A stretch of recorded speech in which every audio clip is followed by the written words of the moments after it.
Okay, I think I got everything working again. Hello, my name is Seth, and Crazed Game Master creates Explorer's Guide to Iroai.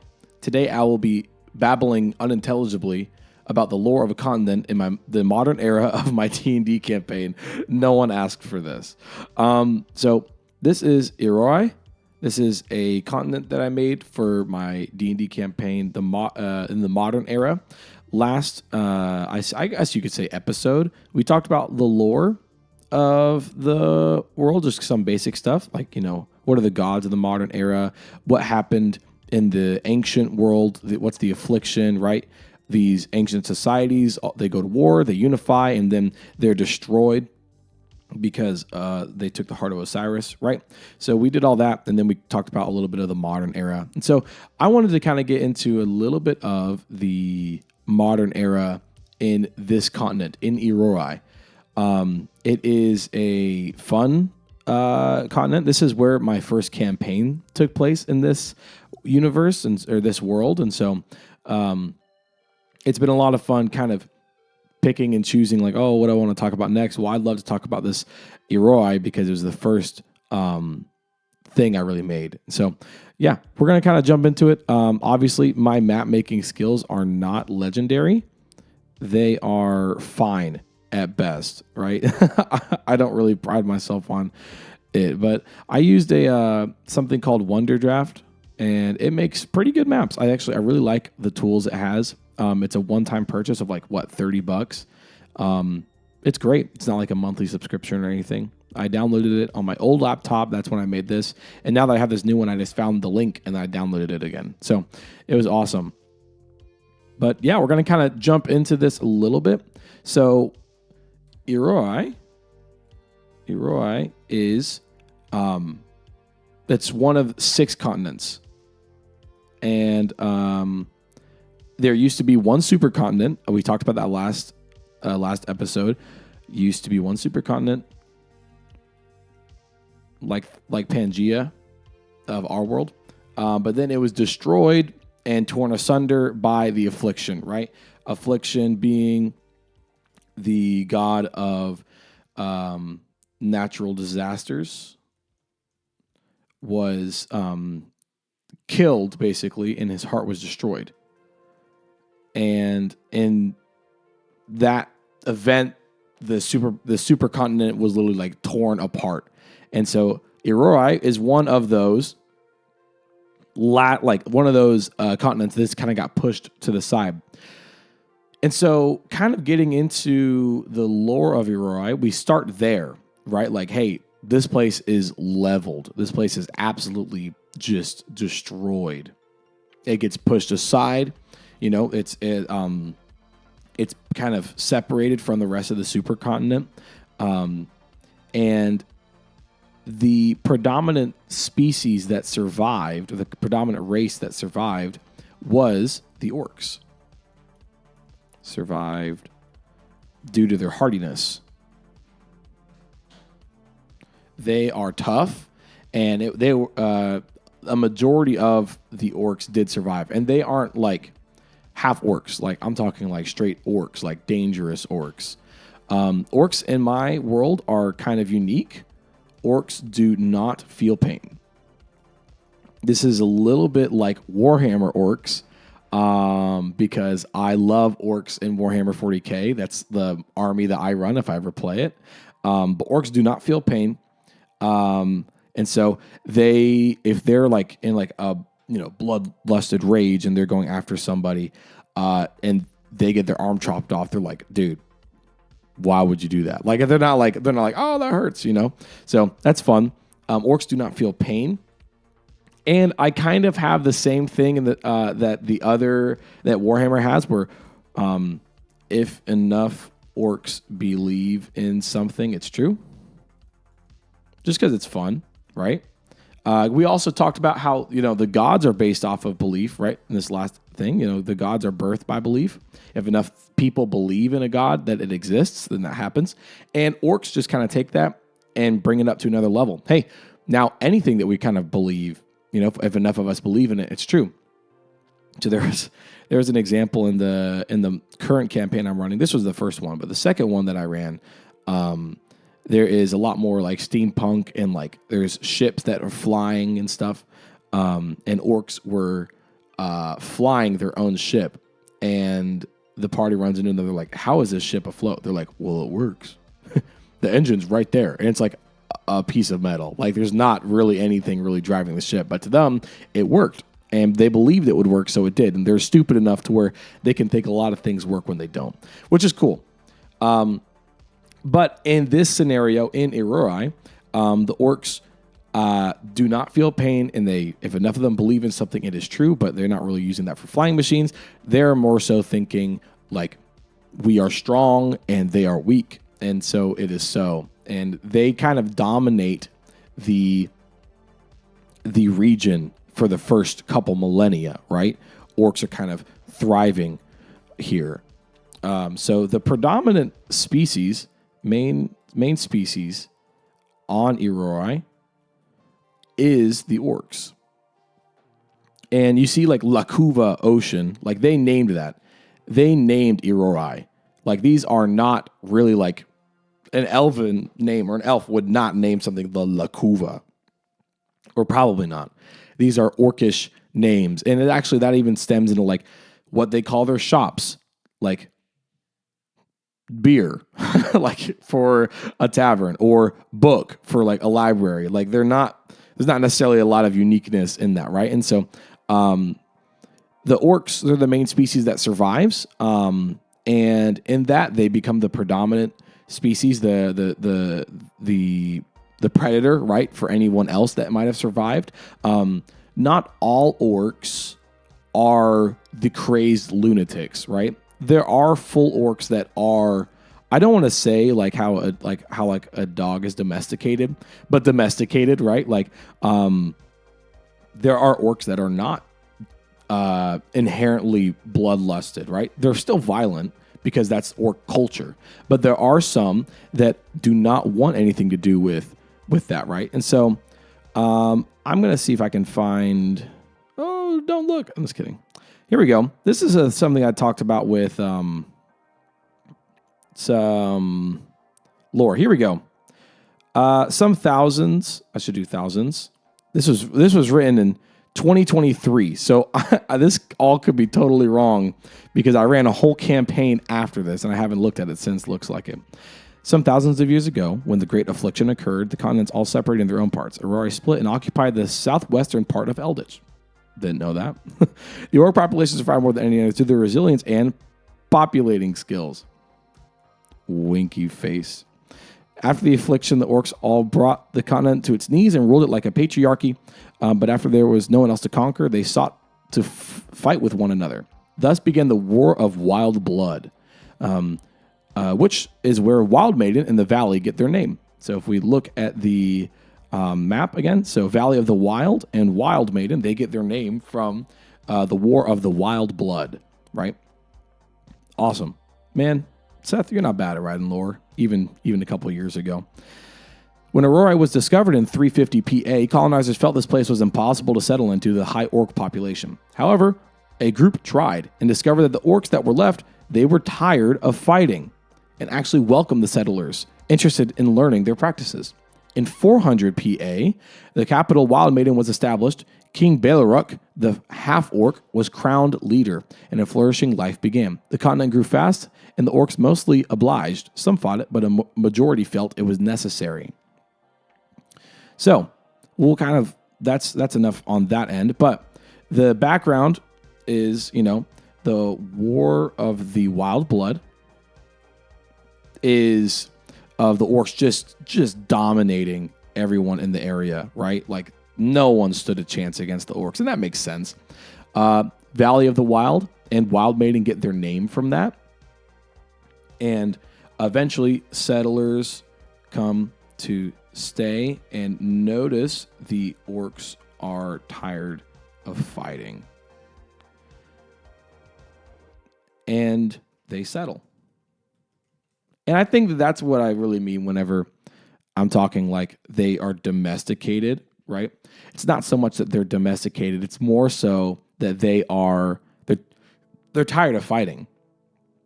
Obviously, in like Warhammer, the orcs would never get tired of fighting. That would be like heaven to them. But eventually you run out of things to fight and you start fighting each other. And I think the orcs can kind of realize that, there's more to life than this. Well, maybe, I don't know.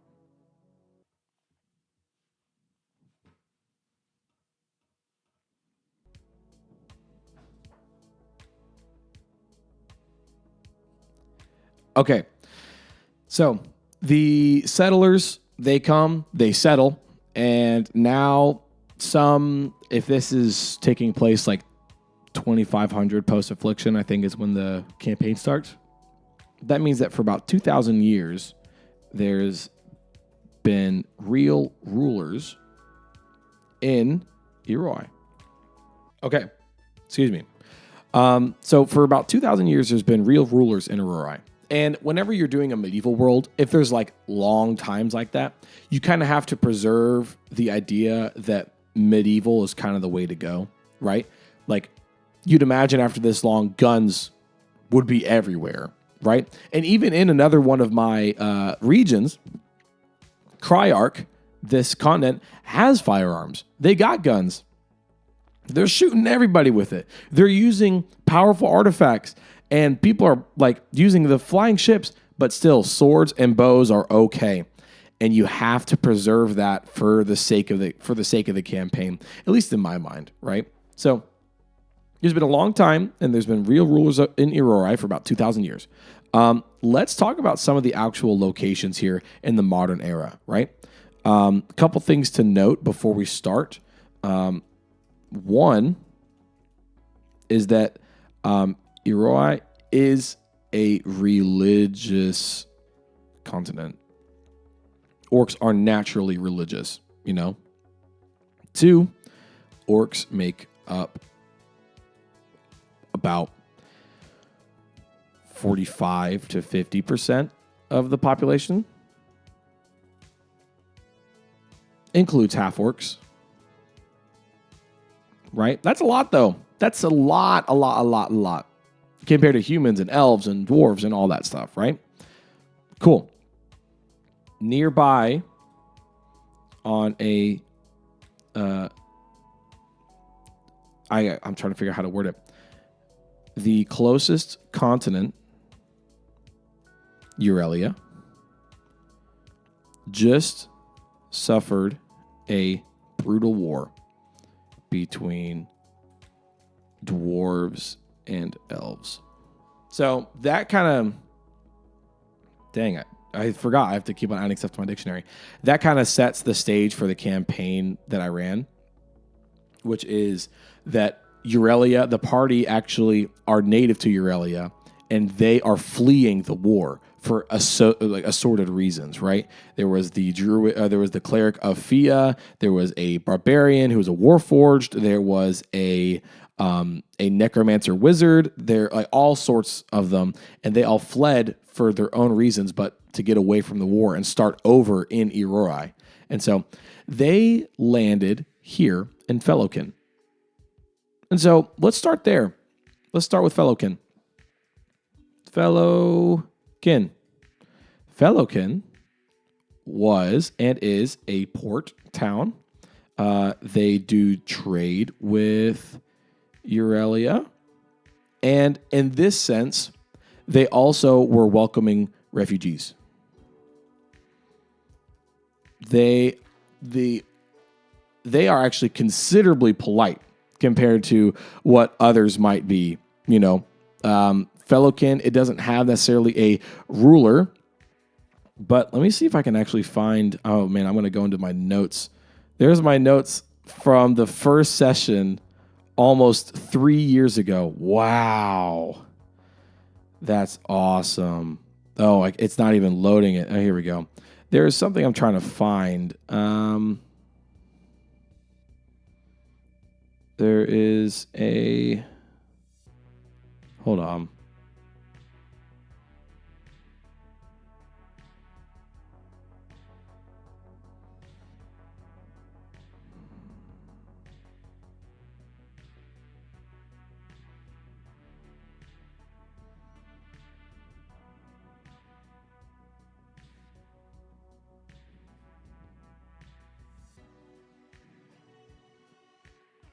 Okay, I remember it now. It took me a second. I'm just brainstorming. I got to find our thing again. There isn't so much a leader. There, orcs, even though the orcs in Fellowkin are very polite, they still have a might is right idea. And so there is a group called the Butchers. And that is like the police force of Fellowkin. And that's pretty unique. They have a couple of leaders. One of the guys is literally called Babbles. And he rules with a polite iron fist, right? Hey, I'm so sorry you didn't know. Hey, that's totally fine. I'm going to have to beat the smack out of you. And then you're good to go if you can take it, right? But Fellowkin, they have the Butchers, and there's not really a lot of prominent locations. There is a lore master who basically just are encyclopedias, right? And that's actually a guild of lore masters that are throughout Iroai. And they like to have one lore master stationed in each of them. The lore masters, here, I'll do a little aside here. Lore masters, it's a guild based in Wild Maiden. Did I spell that right? There's an E. Yeah. Wild Maiden. It's based in Wild Maiden. They have a lore master in each city to keep records, and there is a biannual meeting in Wild Maiden. Now I need to make this add to dictionary. There's so many things getting added to the dictionary. This is incredible. Cool. So there is one in here as well. His name is Singway. He is a half-elf lore master. So the party uses him to get a little bit more information, right? That's a great way to have like, hey, you don't have to let that lore master know everything. But if the party has something that they need to learn about local stuff, have them talk to and make a lore master for your world. Isn't that so sick? Hey, I have a grand wealth of knowledge, right? Awesome. So lore master, his name is Singway. There is a guild of lore masters. Talked about that. Beyond that, Fellowkin doesn't have a lot. There was a nearby dungeon.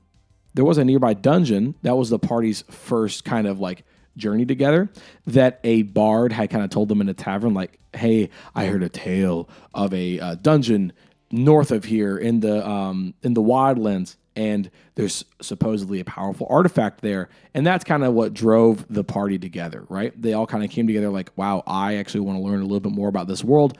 And I also want to get some money, right? This is a DM note for you guys, if you guys are ever DMing. Ensure your party has a reason to adventure. And ask they say yes to the first prompt. So what I tell my party is like, hey, firstly, they all really know like my vibe. They know what I'm all about. And so I'm like, hey guys, I'm really asking that you guys just say yes to this first prompt and trust me that it's going to be awesome. And they're all like, dude, yes, I would love to say yes to your first prompt. They're super welcoming about that. Just to have that trust with your party that they believe that you want what's best for them and so on and so forth. And that mutual trust goes a long way. Okay. So that was Fellowkin. The Valley of the Wild is, I called it the Wildlands a few moments ago, but there's a very small path that kind of leads to Wild Maiden. But it is basically it's the pure wilds. Any orcs that didn't want to become part of society are hanging out here. So the Valley of the Wild, all untamed, we'll say, orcs are here. And they are dangerous. They are bloodlusted. They're crazy. They also don't feel any pain. They will mess you up. And so that's kind of also the Butchers of Fellowkin. Their job's not only to, like kind of watch the town, but it's also to protect from any wild orcs that might be invading. But let's talk about the capital, because that was the next spot that the party adventured to. I'm also like in my head, I'm like recounting like, hey, where do they go next? Where do they go next? And that's pretty cool. Wild Maiden, there's a lot. It is the capital of Iroai, and is ruled by a orc king. I don't know his name. I know his royal guard's name just because the party interacted with him. Royal guard is named Huck. Guard, a half orc named Huck. Huck's total beast, total beast mode. He's super cool. Anyways, let's keep looking. So, Wild Maiden is by Lake Voodoo and Mount Pride and the Wild Woodlands. But when we're looking at Wild Maiden, inside of it, there's a couple of things. There's tons of shops. There's blacksmiths. There's potion makers. There's arcane arts. Less so here. There's also adventuring guilds. Let me see if I can actually find the adventuring guild that the party went to. I wonder if I can find it. So, man, it's going to be a lot of loading pages.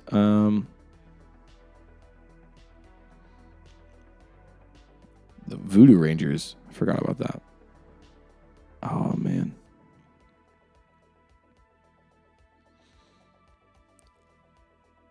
I look crazy. What? I don't even know what any of this is. Oh, what is this? McCarthy. Oh, no way. This is when... No, I can't find it. The name of the...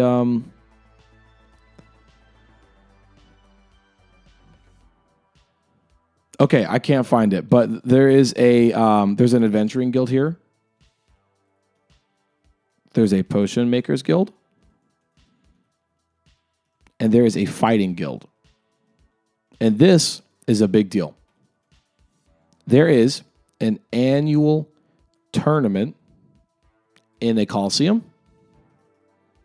named the Blood Cup. Dun, dun, dun. I have to wait. Which one's the right way to put it? Okay, I think that's right. Probably not. It's fine. Annual tournament in a coliseum named the Blood Cup. This is basically like Christmas for everybody. It's a week-long tournament where teams compete.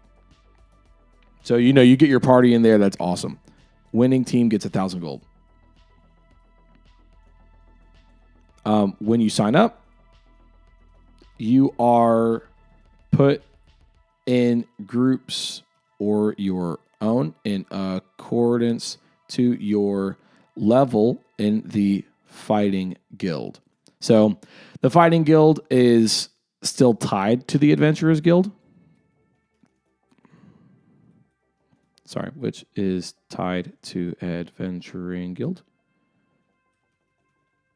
And that means that, hey, a party that works with the adventuring guild and they do stuff for them, they naturally have a bit of rapport with the fighting guild and the Blood Cup. So if I'm a silver tier, I don't remember quite how it goes in the adventuring guild, but if I'm a silver tier in the adventuring guild, I'm going to be matched against silver tiered or below kind of to start.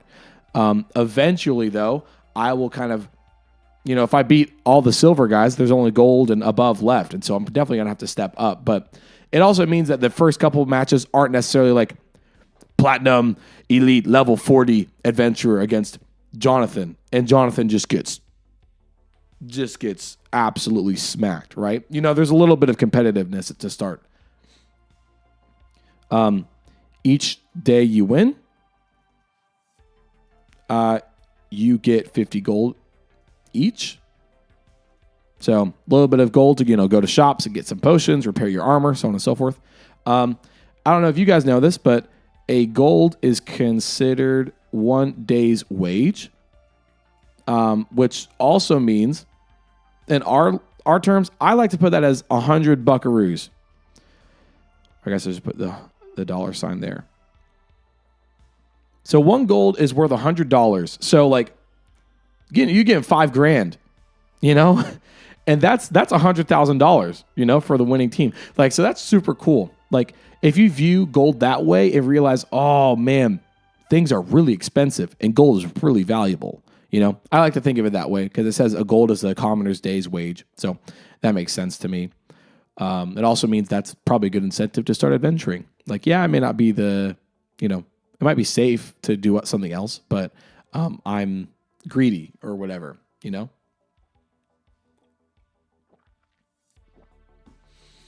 Okay, so each day when you get 50 gold each, and it's basically like eliminate, right? But it's not kill. Killing is frowned upon because then the adventurer can't kill anymore, or you can't fight for the guild anymore.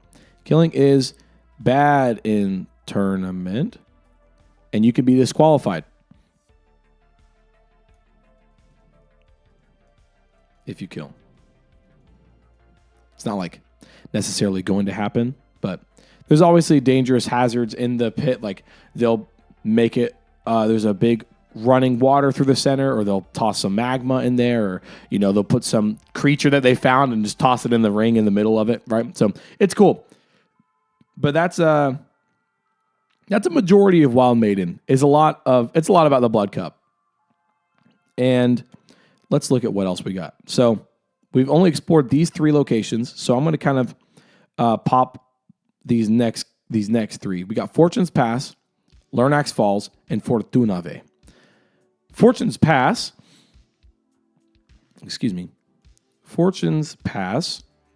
is a mining town that mines from the valley and inside the mountains. I don't have a ton on here, but you see right there. So they'll get all up in the business right here. And you're certainly going to find some good stuff right there. There's some pretty big caves in here, so lots of goodies there. Now, that's pretty much all I have. There was a important NPC that came from this town. His name was McCarthy. And McCarthy is a super cool guy, but I don't actually have a lot on him. Well, I do have a lot on him, but it would be irrelevant to kind of go over him. Maybe I'll do another video. Yeah, I'm going to do a little note for myself. Note to self. Make video about important NPCs. Not that anyone's really asking for these. Again, this is just for me because I think it's fun, but you guys are always welcome to listen into my rambling. Lernax Falls, similar to Fortune's Pass. Lernax Falls. The thing is that Lernax Falls is a Western-esque town. There's a sheriff here. Same in Fortune's Pass. But they are a bit more keen on kind of this Valley of the Wild and the orcs there. So they are typically a little occupied with them. So there is a sheriff, but there's also probably a couple of guards there as well that kind of, maybe there's a collection of sheriffs or something. I haven't really explored that. I don't think the party really ever went to Lernax Falls. Or if they did it was only very briefly. But they definitely went to Fortune's Pass. They definitely went to Fortunave. Fortunave is almost a little bit Arabic in the way that, or like I'm going to say Arabic, I guess, in the way that it's designed, right? Yeah, I would say Arabic. Like, there's a lot of sandstone-esque housing, and there's a lot of cloths hanging up, and people are wearing just unique clothing compared to the rest of the continent. There's a smaller population of orcs there. It's a bit more diversified there. We'll get to tragedy here in a second, but those 3 I don't have a ton on. There's a lot of them I don't really have a ton on. Like, if you ask me about, they never went to Fazelka. Never went there. I got nothing on it. Rorkenhale, I got nothing on it. because I didn't necessarily make stuff for it until the party was like almost there. Not that was like I was lazy, but I think that my writing time could have been better spent. Hey, work on the prompt that the party is currently working on, right? If they're in Wild Maiden and that's really what they're doing, and they're trying to explore Lake Voodoo and the Voodoo Rangers, like Voodoo Ranger. Whenever I made it, I realized that's actually an alcoholic drink is named Voodoo Ranger. It's an IPA or something. But I thought the name was too cool, so I left it. So Lake Voodoo, because I'm like, oh, Voodoo Rangers, that's so sick. That was a group of villains that they were fighting, like a crime syndicate. So that was pretty cool. Wardenhold.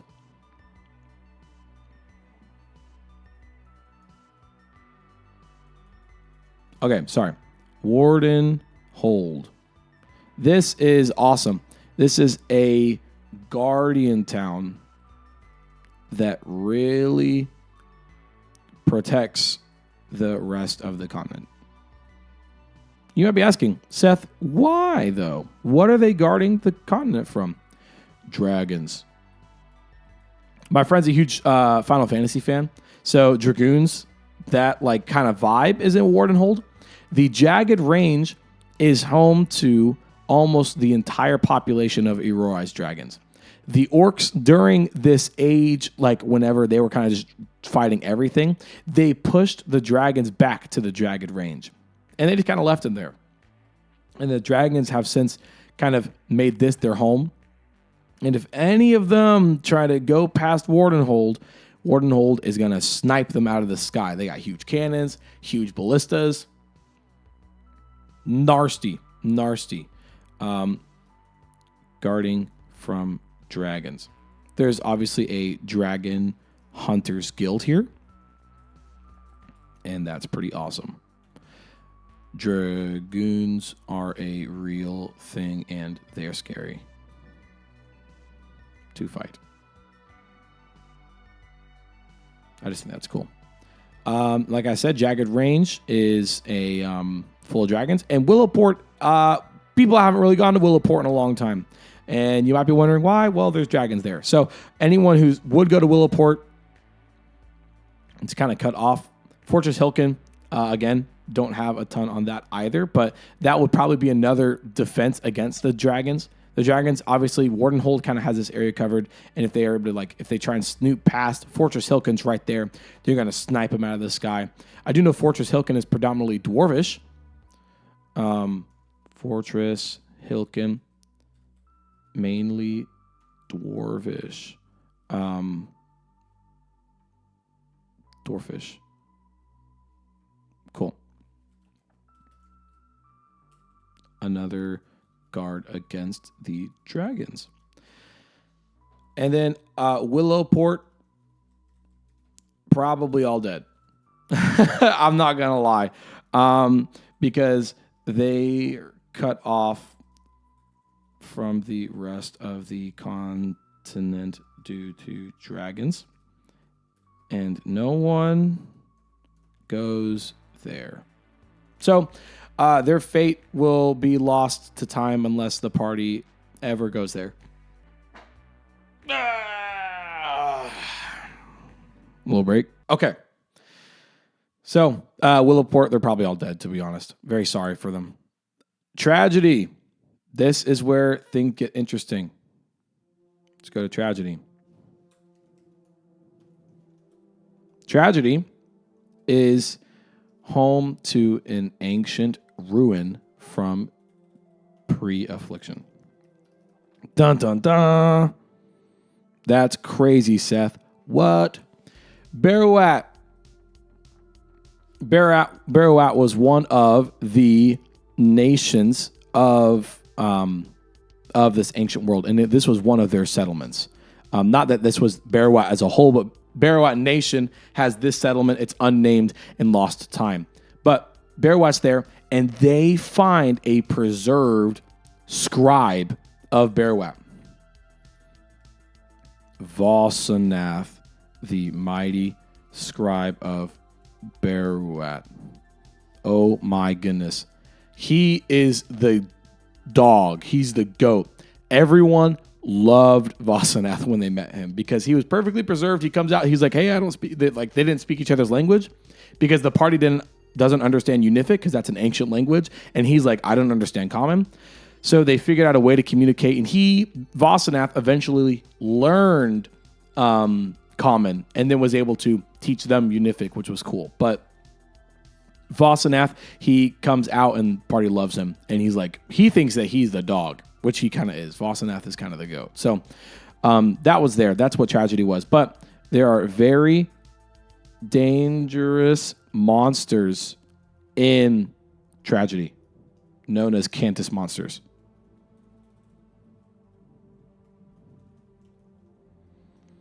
And I'm going to make a note to myself now. And that's to make a video about monsters in lore. Because I got a lot of monsters. I pride myself on this is something I think is pretty cool. I don't use stat blocks. I don't use stat blocks for my campaigns. I create them. So all of mine are made using an online tool that I found, which I can give the information to if anyone's ever interested. But Candace monsters are freaking raw. They're super scary, and I would hate to fight them. But they're in tragedy, and that was a cool combat. Let's see what else. I don't have anything for Orkenhale. I don't have anything for Vazelka. I don't have anything for Ursden. I do have something for Fort Hasdek. I'll get to that in 1 second just to make sure there's anything else I missed. Oh, Shallow Grim, Beast Swamp, and Wraithhold. Okay. Shallow Grim, Beast Swamp. And I forgot what the last one was. Wraithhold. Okay. Let's look at these. Did I spell dangerous wrong? Most certainly did. Okay. I know what Wraithhold is. That place was home to a lot of people who died. That sounds so sad. As I'm saying that sounds so sad. But it's true. And what ends up happening is they are native to Wraithhold. There's people that are native to Wraithhold. They die via the monsters in the Beast Swamp. And what happens is their souls have kind of stayed in Wraithhold, and no one's attempted to get them out, or no one is able to get them out. Get them out / give them rest. So there's this group of maybe hundreds of years old spirits that are kind of remaining in Wraithhold, and that's how it kind of got its name. It holds the wraiths, right? I know I'm really good at naming stuff. I'm like the orcs, book, library. That's me. Beast Swamp, home to dangerous beasts like the Cantus monsters. There's definitely a black dragon in here because swamps are home to black dragons, and they're nasty. They're freaking nasty. Nasty, though. I'm adding that to my dictionary because that's way cooler. I italicized that sucker. Yeah. Cool. I've got to think about what other things to put in there. Here's another note for myself. DM, no, this is so fun. I'm enjoying this. Make more monsters for Bee Swamp. And I want to make sure that there are plenty of unique monsters there as well. Shallow Grim is a guard town that keeps the beasts out. Not that the beasts would inherently want to leave because they're native to the swamps, but we want to make sure that there's nothing slipping past us, right? Home to a lot of lizard folk, which is cool. I like lizard folk. They're cool. They're really unique. Last one that I have anything for is Fort Hasdek. Fort Hasdek. I have to take a step back and just acknowledge it. So there is a tundra that it's surrounded by with lots of monsters like frost giants and an ice dragon. Or I guess a white dragon, but ice dragons are way cooler. Just make it elemental, not like, oh, it's chromatic. Do something fun with it. But there are tons of monsters there, so they made a fort there so people could actually, be there. And there is a huge tree in the middle of the fort where some stay. They hollowed it out.